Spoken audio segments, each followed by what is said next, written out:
Hey guys, in this tutorial I'm going to show you how you can enhance your video footage inside of CapCut so you can get a 4K looking edit like you see on the screen now. So the very first thing we need to do is launch up the CapCut application, and then we're just going to drag our video footage over to the timeline here. And once you've got your video footage inside of here, we're just going to left click on this to select it, come over to effects in the top here, and then you need to use this search feature at the top to search for the word sketch and hit enter. Then you should see this effect inside of here called B&W sketch, and we're simply going to left click to drag this onto our timeline, and then we just need to resize this so it fits the full length of our video. Then what you're going to do is come back over to video effects at the top here, and this time you need to select this little downward arrow next to video effects, and then scroll all the way down to this lens section, and once again come down here, and we're looking for an effect called blur. So once you've found this blur effect, we're simply going to drag this on the top here.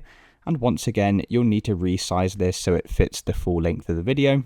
So once you've got these two effects on top of here like this, then all we're going to do is select export at the top. For now, we're going to reduce the resolution to 1080p, and we're going to make sure the frame rate is set to 30 FPS, and then go ahead and export that to your folder. So once we've exported that, we can come back over to our project, and we're now going to delete this bottom effect labeled B&W sketch. So we're just going to select that and press the back arrow to delete it. And then we're going to come back over to effects at the top here, and this time we're going to search for an effect called neon and then hit enter. Now if we scroll down this list of effects, you need to make sure you select the right neon. So the one you're looking for is the one with this weird girl character here, and we're just going to drag this onto our timeline at the top, and once again just readjust this so it fits the full video length. And once again we can come over to export at the top here. All of the settings are going to be the same, so we can just hit export. And then we can come back over to our timeline. And now what you need to do is select both of these effects, and we're just going to delete them from our timeline. So you should now be left with just the original video. And then what we're going to do is now import the two videos that we just saved. So just come over to import, select the two videos that we just exported and hit open. And then as you can see, I now have my two videos down here. So the first one we need to drag onto our timeline is this white background one here.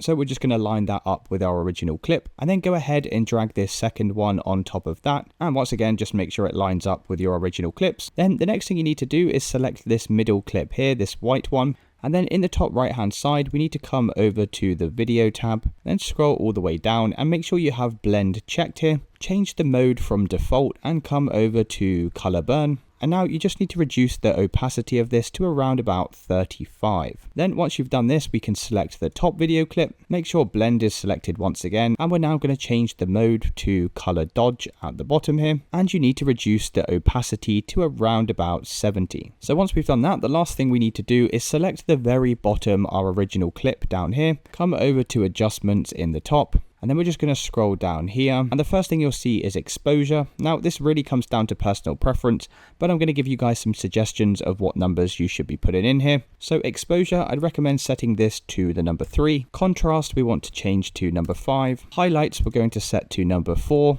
Shadows, we want to set this to -16 and hit enter. And then come down a little bit more until sharpen, and we want to set the sharpen number to 23 and hit enter.